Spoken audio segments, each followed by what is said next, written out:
You. नमस्कार दोस्तों, मैं हूं दीपक चौरसिया और मेरे YouTube चैनल पर आपका स्वागत है। शुरुआत करूं, आज लाइक, सब्सक्राइब और तमाम चीज़ों के बारे में बोलने का मन नहीं है, क्योंकि आज एक ऐसा दिन है जब मैंने एक ऐसी राजनीतिक शख्सियत की कमी को अपनी ज़िंदगी के अंदर महसूस कर रहा हूं, जिन्होंने 10 साल इस देश के राज को चलाया है। जी हाँ, डॉक्टर मनमोहन सिंह नहीं रहे। डॉक्टर मनमोहन सिंह को भारतीय इतिहास के स्वर्णिम अक्षरों में याद रखा जाएगा उनके आर्थिक उदारीकरण के लिए। मनमोहन सिंह से पहली बार मैं 1993 के अंदर मिला था और 1993 में मैंने उनका जब तीसरा, मेरे ख्याल से तीसरा बजट था, 91 में पहला, 93 में उनका एक और बजट आया था, 93 के उस बजट को मैंने कवर किया था और तब से लेकर आज तक मनमोहन सिंह की इस पूरी पॉलिटिकल जर्नी को मैं लगातार देखते रहा हूं। मुझे वो भी दिन याद है जब वित्त मंत्री के तौर पर डॉक्टर मनमोहन सिंह और उनकी पत्नी गुरशरण कौर दोनों साउथ एवेन्यू, जहाँ पर मैं उस ज़माने में एक बरसाती के अंदर रहा करता था, उसके मदर डेयरी बूथ पर सब्जी खरीदने आ जाया करते थे। इतने सहज और सरल थे वित्त मंत्री के रूप पर रहते हुए भी। उन्होंने एक बार कहा था, BMW तो प्रधानमंत्री की गाड़ी है, मेरी गाड़ी तो मारुति 800 है। ऐसे थे मनमोहन सिंह। उनको पता था जिंदगी में ग्राउंडेड रहना, जिंदगी में धरातल से जुड़ी रहना कितनी बड़ी चीज है। मनमोहन सिंह के बारे में एक शब्द कहा जाएगा तो उनको एक शब्द में अगर परिभाषित किया जाता है तो उनकी डिसेंसी के लिए परिभाषित किया जाता है, सभ्य, सौम्य और शिष्ट। अगर आप डिक्शनरी में डिसेंट का डिसेंसी का जो अनुवाद ढूंढेंगे तो आपको 3 शब्द मिलेंगे, सभ्य, सौम्य और शिष्ट। और इसी की जीती जागती मूर्त थे डॉक्टर मनमोहन सिंह। अपनी पूरी जिंदगी उन्होंने उसी के हिसाब से जीत ली। विनम्रता उनका सबसे बड़ा गहना था। लोगों ने उन पर मौन मोहन सिंह के भी इल्जाम लगाए कि वो ज़्यादातर सवालों पर मौन रहते हैं, लेकिन मैंने हमेशा ये महसूस किया कि देखिए, आपका कंपैरिजन होता है ना, जब प्रधानमंत्री के पद से कौन हटे थे उस वक्त 2004 में अटल बिहारी वाजपेयी हटे थे। उनका एक अलग कद था। उनका जो प्रधानमंत्री का कद था, उससे बड़ा कद उनका एक राजनेता के तौर पर था। मनमोहन सिंह का क्या कद था? उनका एक नौकरशाह, नौकरशाह से वित्त मंत्री बने, वित्त मंत्री से प्रधानमंत्री बने। उनका कद बिल्कुल अलग था। और प्रधानमंत्री मनमोहन सिंह के बाद जो आए नरेंद्र मोदी, उनका कद भी बिल्कुल अलग है। तो इन दो चीजों के बीच, 2 कंपैरिजनों के बीच जो है, उनके प्रधानमंत्री पद पर रहते हुए कामों का आकलन होना चाहिए। 2004 से 2014 भारत के लिए, दुनिया के लिए एक बहुत क्रूशियल पीरियड। कई संघर्ष और कई चेतावनियों से और कई तरह के आर्थिक संकटों से पूरी दुनिया जूझी। भारत ने भी उसका सामना किया, लेकिन मनमोहन सिंह की लीगेसी को ले गए, उन पर लगे, उनकी सरकार पर लगे भ्रष्टाचार के आरोप। मनमोहन सिंह कहते रहे कि ये तमाम आरोप UPA 1 के वक्त से हैं और UPA 1 के वक्त से आरोप इस तरीके से लगते गए कि बाद में 2014 में क्या हुआ हमने उसको देखा। अब कांग्रेस जो है वो एक गिरती हुई पोजीशन पर दिखाई दे रही है हरियाणा और महाराष्ट्र चुनाव के हारने के बाद। लेकिन मैं आज पॉलिटिकल आकलन में बिल्कुल नहीं जानता। मैं बताना चाहता हूं कि मनमोहन सिंह को किन कामों के लिए याद किया जाएगा। मनमोहन सिंह को आर्थिक उदारीकरण के लिए याद किया जाएगा, इसलिए क्योंकि आर्थिक उदारीकरण की जो प्रक्रिया शुरू की, आज भारत अगर दुनिया की तीसरी सबसे बड़ी अर्थव्यवस्था बनने की कगार पर है या बनने जा रहा है अगले कुछ सालों के अंदर, तो उसके अंदर अगर एक आदमी का 100% योगदान है तो वो डॉक्टर मनमोहन सिंह है। उनके योगदान को भुलाया नहीं जा सकता। आप याद कीजिए, वो समय रशिया का विघटन हुआ था, भारत कमजोर हुआ था उस हिसाब से देखा जाए, क्योंकि हमारे यहाँ जो सोना था वो तक हमको गिरवी रखना पड़ा था। भारत सरकार को अपना कामकाज चलाने के लिए सोना तक गिरवी रखना पड़ा था। उस दौर में डॉक्टर मनमोहन सिंह आए थे और उसी दौर में डॉक्टर मनमोहन सिंह ने काम शुरू किया, आर्थिक उदारीकरण किया, भारत के बाजार को दुनिया के लोगों को खोला, दुनिया भर के मल्टीनेशनल ब्रांड भारत के आने लगे। और आज आप भारत में रहें, पेरिस में रहें या फिर लंदन में रहें या न्यूयॉर्क में रहें, जो ब्रांड्स आपको वहां की सड़कों पर दिखाई देंगे वो आपको भारत की सड़कों पर भी दिखाई देंगे। जो नई नई गाड़ियां आप देखते हैं ना, गाड़ियों का शौक जिन लोगों को होता है, मुझको तो ऐसा कोई बहुत ज्यादा शौक गाड़ियों का है नहीं, नहीं, वो नई नई गाड़ियां, वो आर्थिक उदारीकरण की प्रक्रिया ही थी। आज आप जो सेलफोन्स देख रहे हैं लोगों के हाथ में, 5G रोल आउट हो चुका है, 6G और 7G आने वाला है, कहा जा रहा है कि उससे दुनिया भर की सुविधाएं बदल दी जाएंगी। इसके अलावा मनमोहन सिंह को किसके लिए याद रखा जाएगा? मनमोहन सिंह को रूरल एम्प्लॉयमेंट गारंटी स्कीम यानी मनरेगा या नरेगा के लिए याद रखा जाएगा, जिसमें ग्रामीण लोगों को कुछ दिन का गारंटेड रोजगार मिलता है। उनको राइट टू एजुकेशन के लिए याद रखा जाएगा, उनको याद रखा जाएगा राइट टू फूड के लिए, उनको याद रखा जाएगा RTI के लिए, राइट टू इंफॉर्मेशन के लिए भी याद रखा जाएगा, उनको राइट टू एजुकेशन के लिए भी याद रखा जाएगा। और एक आधार कार्ड जो आपकी पहचान बन गई है ना, वो भी कंट्रीब्यूशन किसका है? वो भी कंट्रीब्यूशन डॉक्टर मनमोहन सिंह का है। अब मैंने काफ़ी बात कर दी, लेकिन मनमोहन सिंह, आपने कभी सोचा होगा मनमोहन सिंह गुस्सा करते हैं? गुस्से से लाल पीला होते हुए आपने मनमोहन सिंह को देखा है? आज मैं एक ऐसा किस्सा सुनाने जा रहा हूं जिसमें मेरे सामने डॉक्टर मनमोहन सिंह गुस्से में लाल पीले थे, पूरी तरह से लाल हो गए थे। मैंने इतने गुस्से में कभी सोचा भी नहीं था कि मनमोहन सिंह जी आ सकते हैं।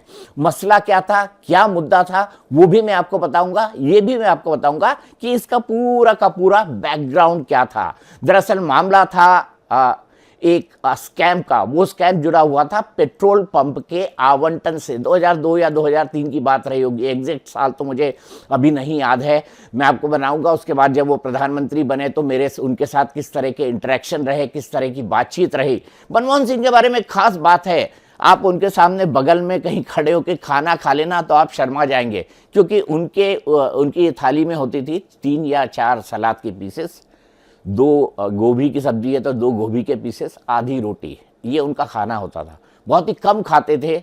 लाइफ उनकी अनुशासन की मिसाल थी, डिसिप्लिन की मिसाल थी। एक हेड ऑफ द स्टेट को अगर कहीं जाना हो तैयारी के साथ किसी स्टेट डिनर के अंदर, तो डॉक्टर मनमोहन सिंह उन प्रधानमंत्रियों में से थे जो 5 मिनट पहले अपनी टीम को रेडी दिखाई देते थे। टीम से पहले डॉक्टर मनमोहन सिंह रेडी हो जाते थे, ये उनकी विशेषता है। लेकिन मैं आता हूं कि क्यों हुए थे मनमोहन सिंह गुस्से से लाल पीले इस वाले वाक्य पर। इन दिनों एक खबर बड़ी चर्चा में थी। अटल बिहारी वाजपेयी की सरकार थी, पेट्रोलियम मंत्री राम नाईक थे। एक अखबार, जहां तक मुझे याद है इंडियन एक्सप्रेस ने खबर छापी कि भारतीय जनता पार्टी ने कैसे अपने पार्टी के नेताओं के से जुड़े हुए परिवार, उनके रिश्तेदारों, उनके करीबी सहयोगियों, उनके स्टाफ के लोगों को गैस एजेंसी, पेट्रोल पंप और केरोसिन की डीलरशिप दी है। एक के बाद एक नाम आने लगे, हर बड़ा नाम जिससे कोई ना कोई शख्स जुड़ा था उसका नाम निकल कर आ रहा था। और इंडियन एक्सप्रेस वो सीरीज चला रहा था, उसमें उसने नाम दिया था भारतीय petrol pump party. Bharatiya Janata party को उसने बना दिया था भारतीय पेट्रोल पंप पार्टी। संसद में हंगामा हो रहा था कि आपने भाई भतीजावाद किया है, आपने भ्रष्टाचार किया है। ऑब्वियस सी बात है, ऐसे सीरियस मामलों में अटल बिहारी वाजपेयी थोड़ा पर्सनली उनको ले लेते थे, टची हो जाते थे। उन्होंने बातें बुलवाई, उन्होंने फाइलें बुलवाई, उन्होंने देखा कौन किसका रिश्तेदार है। माम की जानकारियां काफ़ी सारी ठीक निकली, काफ़ी सारी लगी उनको कि ऐसा कुछ हुआ है। अब 4-5 दिनों तक संसद में इस पे हंगामा चलता रहा। लोकसभा में भी चला, राज्यसभा में भी चला। और राज्यसभा में जो है वो विपक्ष के नेता उस वक्त कौन हुआ करते थे? राज्यसभा में विपक्ष के नेता खुद डॉक्टर मनमोहन सिंह हुआ करते थे। वही राज्यसभा में कांग्रेस पार्टी की ओर से विपक्ष के नेता थे। राज्यसभा में हल्ला हुआ, लोकसभा में हल्ला हुआ। जब ये हल्ला बहुत सर चढ़कर बोलने लगा और बीजेपी को लगा कि इसका कोई डिफेंस नहीं हो सकता, तो भारतीय जनता पार्टी ने एक रणनीति चली। भारतीय जनता पार्टी ने सबसे पहले उन्होंने क्या किया? सबसे पहले भारतीय जनता पार्टी ने वो सारे अलॉटमेंट कैंसिल कर दिए। हाँ, इसमें उन परिवारों को छोड़ा गया जो करगिल युद्ध के शहीदों से जुड़े हुए परिवार थे। उन परिवारों को छोड़ा गया जो करगिल युद्ध के शहीदों से जुड़े हुए परिवार थे। उनको छोड़कर बाकी जितने भी रिश्तेदारों को, नातेदारों को, परिवार वालों को, स्टाफ वालों को जो पेट्रोल पंप, गैस एजेंसी और केरोसिन की एजेंसी दी गई, उसको वापस ले लिया सरकार ने। वापस तो ले लिया, लेकिन आक्रमण तो हो रहा था। अब जब आप कोई अपराध मान लेते हैं ना, तो आप फटाक से उसको कैंसिल करते हैं। जब कैंसिल करा तो विपक्ष का हमला और बढ़ा, विपक्ष ने और हमले किए, विपक्ष और तेजी से इस बात को चिल्लाने लगा कि देखिए हमने कहा था, आपने गलती की, इसीलिए आपने कैंसिल किया है। वैसे एक बड़ी दिलचस्प बात है, ये खबर मेरे को ब्रेकिंग न्यूज़ के तौर पर कैसे मिली, लंच के वक्त था, दोपहर का वक्त था, संसद उस दिन खामोश थी, कोई बड़ी खबर नहीं थी। मैं जो मंत्रियों का गेट है उसके वहाँ से निकल रहा था, थोड़ी देर में प्रमोद महाजन उतरे। मैंने प्रमोद जी क्या? तो उन्होंने पूछा क्या दीपक क्या चल रहा है? तो मैंने पूछा नहीं सर आज की लीड खबर ढूंढी जा रही है। उन्होंने मुझे बुलाया, बोले इधर आ मैं तेरे को लीड खबर देता हूँ। मैंने बोला क्या? उन्होंने बोला जितने पेट्रोल पंप, गैस एजेंसी और केरोसिन की डीलरशिप बांटी गई थी वो तमाम चीजें अब रद्द कर दी गई हैं। ऑब्वियसली बहुत बड़ी ब्रेकिंग न्यूज थी। प्रमोद जी ये कहकर गाड़ी में बैठ के अपने घर चले गए। उनका फ़ोन बंद, क्योंकि उनकी आदत थी आधे घंटे जो है आराम करने की, आंखें बंद करने की खाना खाने के बाद, और उसके बाद वापस उनको पार्लियामेंट आना था। अब इस डिसीजन में जो 4 लोग इन्वॉल्व थे उनमें से 3 तो बात ही नहीं करते थे। लाल कृष्ण आडवाणी, अटल बिहारी वाजपेयी और राम नाईक इनएक्सेसिबल थे उस वक्त तक, और खबर देने वाले प्रमोद जी, और सार्वजनिक जो लेटर निकलता था वो निकला नहीं था। तो एक इस ब्रेकिंग न्यूज़ के साथ में 6-8 घंटे खेला और अगले दिन फॉलोअप के लिए गया। अब अगले दिन सरकार ने एक नई चाल चली। सरकार ने एक कदम निकाला कि विपक्ष के किस किस नेता के कहने पर, किस किस की सिफारिश पर हमने पेट्रोल पंप बांटे हैं, उन लोगों के नाम सामने आ गया। अब जब उन लोगों के नाम सामने आए तो हंगामा मच गया कि देखिए हमने तो दिए ही दिए, आपने भी सिफारिश की और आपके कहने पर दिए गए हैं। ये सत्ता पक्ष का यानी बीजेपी का कांग्रेस पर काउंटर अटैक था, क्योंकि कांग्रेस ही इस खबर पर सबसे ज्यादा चिल्ला रही थी। उसमें नाम भी बड़े बड़े थे। ज्योतिरादित्य सिंधिया का नाम था, जहां तक मुझे याद है ज्योतिरादित्य सिंधिया का उस लिस्ट के अंदर नाम था। लेकिन जो सबसे बड़ा नाम था वो डॉक्टर मनमोहन सिंह का था। डॉक्टर मनमोहन सिंह ने एक शिक्षक की वाइफ, विडो, उनके लिए सिफारिश की थी और उनको पेट्रोल पंप मिला था। जहां तक मुझे याद पड़ता है गुवाहाटी का वो पूरा का पूरा मामला था। डॉक्टर मनमोहन सिंह असम से ही राज्यसभा के लिए चुन कर आते हैं, तो एक सांसद के राज्यसभा के अपने वोटर्स के लिए, वहाँ के लोगों के लिए कुछ कर्तव्य भी होते हैं, तो शायद उसी के लिए डॉक्टर मनमोहन सिंह ने लेटर लिख दिया हो। अब एक खबर चली, खबर हेडलाइन में चली, क्योंकि उनका जो है, मैं उस वक्त आपको बात याद दिला दूं कि मैं आज तक के लिए काम करा करता था। खबर खूब चली, खबर हेडलाइन चली, उस दिन मैंने एंकरिंग भी की। अगले दिन मैं पार्लियामेंट हाउस पहुंचा और मैंने सोचा कि क्यों ना इस पूरे विवाद पर डॉक्टर मनमोहन सिंह की एक प्रतिक्रिया ली जाए। मैं रूटीन में मनमोहन सिंह साहब के कमरे के अंदर गया। लीडर ऑफ अपोजिशन का अपना एक कमरा होता है, घूम के जब आप जाएंगे तो आपको वो कमरा देखने को मिलेगा जो पुरानी वाली संसद का है। मैं उसका ज्योग्राफी आपको बता सकता हूँ, उसका पूरा फिगर बता सकता हूँ कि किसके कमरे कहाँ थे।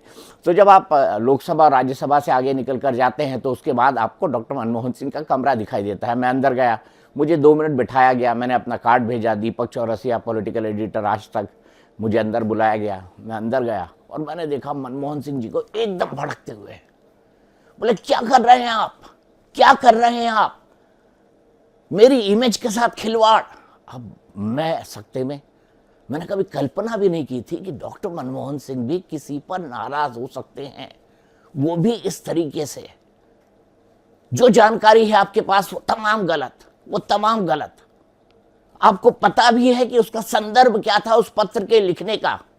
मैं फिर सकते में, मैंने बोला पहले इनसे सुन लेते हैं, इंटरव्यू की रिक्वेस्ट बाद में की जाएगी। मैं चुपचाप सुनता रहा, वो गुस्से में लाल पीला होते रहे। और मैं आपको बता दूं, संसद में एक आध बार कभी उन्होंने हल्का सा गुस्सा कर लिया हो, वरना उनके चेहरे पर गुस्सा कभी नजर नहीं आता था। सभ्यता, सौम्यता और शिष्टता की मिसाल थे डॉक्टर मनमोहन सिंह। अब आप सोच सकते होंगे उस खबर ने उनको कितने अंदर तक हर्ट किया हो। फिर वो बोलते हैं आप हेडलाइन चला रहे हैं, आप इसकी आप बार बार रिपीट करके मेरी ही तस्वीर दिखा रहे हैं। अब 24 घंटे के चैनल की ये तो दिक्कत है, जब एक बार लूप में एक खबर आ जाए ना तो आपकी हेडलाइन कई बार चलती है। और वो उस दिन की सबसे बड़ी टॉप स्टोरी थी जिसमें मनमोहन सिंह जैसे बेदाग व्यक्ति का नाम आया था। अब क्या सिफारिश करना कोई गलती है? मैं ऐसा नहीं मानता। हर सांसद को सिफारिश करने का हक होता है, लेकिन हाँ, उस वक्त इस तरह की बहस नहीं हुआ करती थी। सांसदों की सिफारिश के आधार पर ही पेट्रोल पंप और बाकी चीज़ें मिला करती थी। मैं ये बैकग्राउंड आपको बताना चाहता हूँ। उसी में उन्होंने ये पत्र लिखा होगा। तो मनमोहन सिंह ने कहा मुझे आगे, मुझे पता है आप लोग ये किसके इशारे पर कर रहे हैं। मैंने बोला सर हम किसी के इशारे पर नहीं कर रहे हैं, हमें खबर चलाने। बोले बिल्कुल गलत, बिल्कुल गलत। और अभी भी गुस्से से लाल हो रहे थे मनमोहन सिंह। मैं उनके स्टाफ को देख रहा था, स्टाफ भी मुझे देख रहा था, थोड़ा चौंका हुआ था, क्योंकि मनमोहन सिंह पिछली रात से उस खबर को देखने के बाद से बेहद आहत थे। आप बताइए ना, आज तक उस वक्त, आज भी सबसे बड़ा ब्रांड है, उस वक्त भी सबसे बड़ा ब्रांड न्यूज़ मार्केट का हुआ करता था। तो उसमें अगर आपकी टॉप लीड खबर चले और आप पर ये आरोप लगे कि आपने भी, यानी विपक्ष के नेताओं ने भी पेट्रोल पंप के लिए सिफारिशें की थी और उसके नाम में मनमोहन सिंह का नाम चले और उनकी पिक्चर चले, तो कितनी बड़ी बात है। खैर, उन्होंने मुझे बताया, बोले देखिए वो एक महिला का मामला था, वो एक लाचार महिला का मामला था। उन्होंने मुझसे कहा कि मुझे आजीविका के लिए कुछ करना है। शायद किसी टीचर परिवार से उनका रिलेशन था, जहां तक मुझे ध्यान आ रहा है। और उन्होंने मुझे बताया, एक्सप्लेन किया डॉक्टर साहब ने एक्सप्लेन करते हुए बताया कि आप नहीं चलाएंगे, आप नहीं चलाएंगे, आप मेरा वर्जन नहीं चलाएंगे। मैंने कहा मैं चलाऊंगा सर, आप कैमरे पे बोल दीजिए। वो कैमरे पे बोलने के लिए तैयार नहीं हुए, लेकिन मैंने उनका वो वर्जन लिया। आखिरी तक वो गुस्से से लाल पीते होते रहे। मैंने उनका वो वर्जन लिया। उनका वर्जन ये था कि एक गरीब मजलूम महिला ने उनको अप्रोच किया और बताया कि मेरे पास आय का कोई साधन नहीं है, क्या आप मेरी किसी तरह से मदद कर सकते हैं। तो डॉक्टर मनमोहन सिंह ने उनसे काउंटर सवाल में पूछा कि मैं क्या कर सकता हूं। तो उन्होंने कहा कि मेरे लिए एक गैस एजेंसी या पेट्रोल पंप में से किसी एक की सिफारिश कर दीजिए। और मनमोहन सिंह ने वो सिफारिश कर दी थी। क्या आवंटन हुआ था? जहां तक मुझे याद है आवंटन हुआ था, इसीलिए उस लिस्ट में नाम आया था। और ऐसे कई सारे विपक्ष के नेताओं के नाम थे, सीपीएम के नेताओं के भी नाम थे इसमें। सीपीएम के कुछ नेताओं ने भी पेट्रोल पंप आवंटन के लिए सिफारिशें की थी और उन लोगों को भी आवंटन मिला था। मैं सर झुका के डॉक्टर मनमोहन सिंह के कमरे से निकल आता हूँ। वो दिन और आज का दिन, जब भी मैं डॉक्टर मनमोहन सिंह को याद करता हूँ ना, तो मुझे वो सिलसिला, वो वाकया जरूर याद आता है। लेकिन उनके साथ इंटरेक्शन बाद में भी बहुत अच्छा रहा। 18 मई 2004 मुझे याद है, सेंट्रल हॉल पार्लियामेंट के अंदर सोनिया गांधी प्रधानमंत्री पद को अस्वीकार कर रही थी। अगले ही कुछ क्षणों बाद वो राष्ट्रपति भवन पहुंचती है, डॉक्टर मनमोहन सिंह उनके साथ होते हैं और डॉक्टर मनमोहन सिंह देश के अगले प्रधानमंत्री बन जाते हैं और 10 साल तक सरकार चलाते हैं। 10 साल सरकार चलाना कोई छोटी मोटी बात नहीं है बॉस। और उस ज़माने में उन पर मौन मोहन सिंह का इल्ज़ाम लगा कि वो मौन रहते हैं। और उन्होंने बहुत शानदार शेर व शायरी करना उन्हें बड़ा पसंद था। उनकी बजट स्पीचेस के अंदर 2-3 शेर हमेशा से होते थे जिसको वो पढ़ते थे। हालांकि हिंदी पढ़ने में उनको थोड़ी तकलीफ होती थी, उर्दू वो बेहतर ढंग से पढ़ लिया करते थे, क्योंकि पाकिस्तान के उस इलाके में उनकी परवरिश हुई थी जो कभी भारत का हिस्सा हुआ करता था, अनडिवाइडेड पाकिस्तान जिसे हम अनडिवाइडेड इंडिया जिसे हम कहेंगे।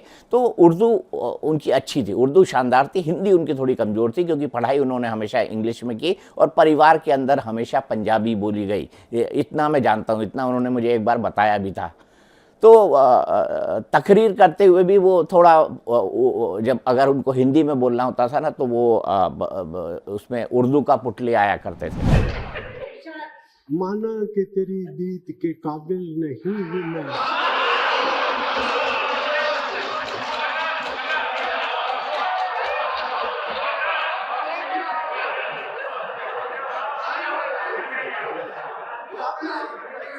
माना कि तेरी दीद के काबिल नहीं हूं मैं, तू मेरा शौक तो देख, मेरा इंतजार देख।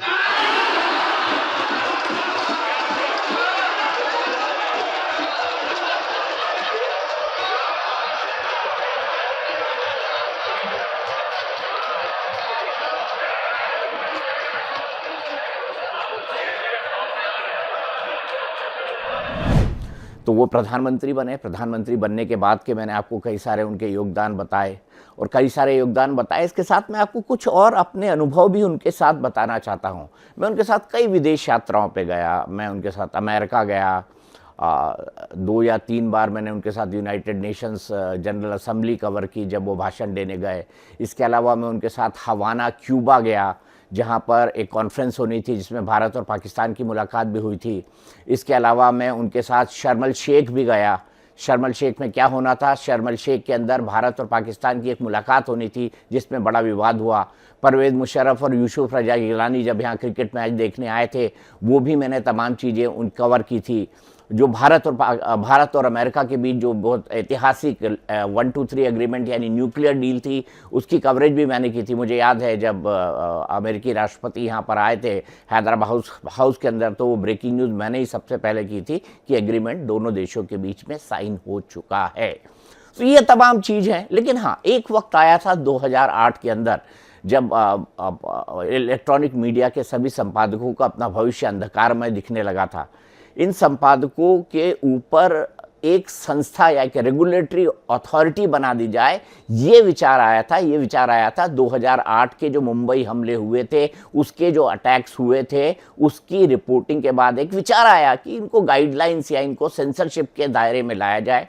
उस वक्त हमने एक ऑर्गेनाइजेशन बनाया था जो अभी भी काम करता है, ब्रॉडकास्ट एडिटर्स एसोसिएशन। हम उस वक्त तब के प्रधानमंत्री डॉक्टर मनमोहन सिंह से मिले थे, मिसेस सोनिया गांधी से मिले थे, हम लाल कृष्ण आडवाणी से मिले थे, हम रामविलास पासवान से मिले थे, सरकार के जो अलग अलग घटक दल थे सबसे मिले थे, हम लेफ्ट के नेताओं से मिले थे। और हमने कहा था कि सेंसरशिप का विरोध किया था और हमने कहा था कि ऐसा कोई भी रेगुलेटरी बिल नहीं आना चाहिए। और मनमोहन सिंह और उनकी सरकार ने इस बात को मानते हुए इस तरह का बिल लाने से इनकार कर दिया था, साफ साफ इनकार कर दिया था। तो ये मेरा उनके साथ एक इंटरेक्शन था, इस मामले को उन्होंने सॉल्व किया था। और मैं आपको बता दूं, प्रधानमंत्री के तौर पर वो पत्रकारों से मिलते जुलते रहते थे, साल में एक बार प्रेस कॉन्फ्रेंस भी किया करते थे। और साथ ही साथ मुझे कई ऐसी ब्रेकफास्ट मीटिंग याद है जिसमें इनफॉर्मल इंटरेक्शन पे वो हम लोगों को बुलाया करते थे, स्ट्रिक्टली ऑफ द रिकॉर्ड, ये बताने के लिए, समझाने के लिए कि सरकारें किस वेवलेंथ पर काम करती हैं। तो बेहद नज़दीकी से उनके प्राइम मिनिस्टर ऑफिस के कार्यकाल का देखने का मुझे मौका मिला। भ्रष्टाचार के उनके ऊपर अनगिनत आरोप लगे, उन्होंने उनके सरकार के ऊपर, माफ़ कीजिएगा, उनके ऊपर कोई आरोप न लगा, उनकी सरकार पर अनगिनत आरोप लगे, जिसके कारण यूपीए सरकार की इमेज आखिरी 5 साल में इतनी डाउन होती चली गई कि 2004 में भारतीय जनता पार्टी का रिसर्जेंस हुआ, भारतीय जनता पार्टी का उदय हुआ और नरेंद्र मोदी एक नेता के तौर पर सामने आए। लेकिन मैं इतना जरूर जानता हूं, नरेंद्र मोदी डॉक्टर मनमोहन सिंह का बेहद सम्मान करते हैं, व्यक्तिगत रिश्ते भी दोनों के बीच बहुत अच्छे रहे। और चलते चलते मैं सिर्फ एक बात कहना चाहूँगा, भारतीय राजनीति में कोई असल में अजात शत्रु है, जिसका कोई शत्रु नहीं है, तो वो डॉक्टर मनमोहन सिंह हैं। कुछ लोग कहते हैं कि वो एक अर्थशास्त्री थे, वो एक समाजशास्त्री भी थे, वो एक अच्छे डिप्लोमेट भी थे, कूटनीतिज्ञ भी थे, लेकिन मैं ये कहूँगा वो अच्छे राजनीतिज्ञ भी थे।